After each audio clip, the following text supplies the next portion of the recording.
Hello everyone, welcome back to my YouTube channel. আশা করি আপনারা খুব ভালো আছেন আর সুস্থ আছেন। চলে এসেছি নতুন রেসিপি নিয়ে। আজকে বানাবো সবার পছন্দের পটল চিংড়ি। প্রথমে আমরা একটা পেস্ট তৈরি করে নেব, যেখানে ছিল পেঁয়াজ, আদা, রসুন আর কাঁচা লঙ্কা। আর তারই সাথে কিছু কাজু আমি জলে ভিজিয়ে তারপরে এটাকেও পেস্ট করে নেব। এরপর কড়াইতে সর্ষের তেল ভালো করে গরম করে নিয়েছি। এর মধ্যে এবার কেটে রাখা পটলগুলো ভেজে নেব। পটলগুলো আমি এরকম ছোট ছোটই কেটেছি। এবার পটলগুলো আমরা ভালো করে নাড়াচাড়া করে গোল্ডেন হওয়া অবধি ভেজে নেব আর এটাকে সাইডে তুলে রেখে দেব। তারপরে ওই কড়াইতে আবার একটু সামান্য সর্ষের তেল নিয়ে ভালো করে গরম হতে দিয়েছি। আর এরই মধ্যে ভেজে নেব চিংড়ি মাছগুলো। চিংড়ি মাছগুলো আমি আগের থেকে নুন আর হলুদ মাখিয়ে রেখেছিলাম।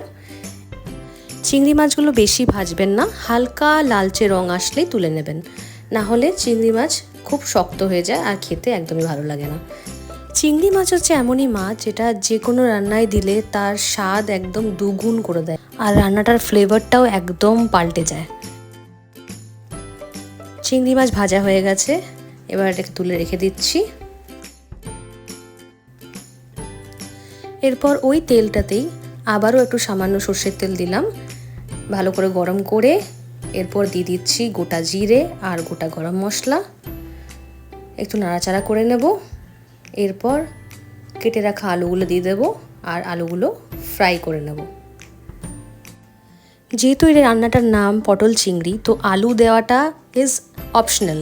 তো যেহেতু আমরা বাঙালি আর আমাদের আলু ছাড়া তো কোনো তরকারিই হয় না, তো আমরা আলু দিয়েই রান্না করছি। আপনারা চাইলে আলুটা স্কিপও করতে পারেন। আলুগুলো দেখুন সামান্য ভাজা ভাজা হয়ে গেছে। এরই মধ্যে দিয়ে দেবো হলুদ আর নুন, আর আলুগুলোকে একটু গোল্ডেন হওয়া অবধি ফ্রাই করে নেব। অনেকেই আছে যাদের পটল পছন্দ হয় না বা পটল as a সবজি ভালো লাগে না, তো তারা এই রান্নাটা সত্যি করে দেখতে পারেন। আশা করি আপনাদের ভালো লাগবে।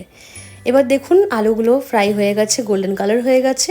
এবার যেই পেস্টটা তৈরি করে রেখেছিলাম আদা, রসুন, পেঁয়াজ, লঙ্কা দিয়ে, ওই পেস্টটা এবার দিয়ে দেবো আর ভালো করে নাড়াচাড়া করে আলুর সাথে মিক্স করে নেব আর কষিয়ে নেব।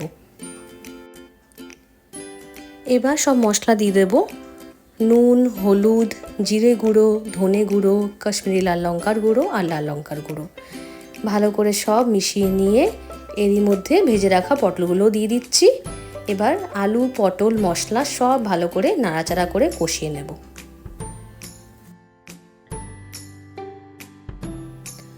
ভালো করে কষানো হয়ে গেলে এরপর দিয়ে দেব পরিমাণ মতো জল।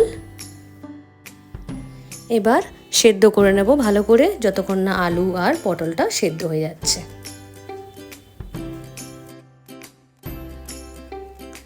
দেখুন আলুটাও সেদ্ধ হয়ে গেছে আর আমি পটলটাও কেটে দেখিয়ে দিচ্ছি, আর এটাও দেখুন ভালো করে সেদ্ধ হয়ে গেছে। এরপর দিয়ে দিচ্ছি ভেজে রাখা চিংড়ি মাছগুলো, আর চিংড়ি মাছের সাথে ঝোলটা একটু ফুটিয়ে নেব, যাতে চিংড়ি মাছের ফ্লেভারটা এই ঝোলের সাথে মিক্স হয়ে যেতে পারে। আর তারই সাথে দিয়ে দেব প্রিপেয়ার করে রাখা কাজু পেস্টটা। কাজু পেস্টটা দিলে কি হয়, ঝোলটা একটু থিকন হয়, মানে একটু গ্রেভিটা ভালো হয়, ঘন হয়, আর টেস্টটাও একদম আলাদা হয়ে যায়। যদি আপনাদের কাছে কাজু অ্যাভেলেবেল না থাকে তাহলে আপনারা চার মগজের পেস্টটাও দিতে পারেন। এবার সব কিছু ভালো করে নাড়াচাড়া করে মিশিয়ে নিচ্ছি, একটু ফুটতে দিয়েছিলাম। এবার লাস্টে দিয়ে দিচ্ছি গরম মশলা আর তারই সাথে 2 চামচ মতন ঘি। তো রেডি হয়ে গেছে একদম সুস্বাদু, একদম অপূর্ব খেতে পটল চিংড়ি। অবশ্যই বাড়িতে বানিয়ে ট্রাই করে দেখবেন আর জানাবেন কমেন্ট সেকশনে কি কেমন লাগলো। ভালো লেগে থাকলে লাইক, শেয়ার অ্যান্ড সাবস্ক্রাইব করতে ভুলবেন না, আর পাশের বেল আইকনটি প্রেস করে দেবেন যাতে আমার ভিডিওর নোটিফিকেশনগুলো পেয়ে যেতে পারেন। দেখা হবে আবার কোনো নতুন রেসিপি নিয়ে। Till then take care and bye by.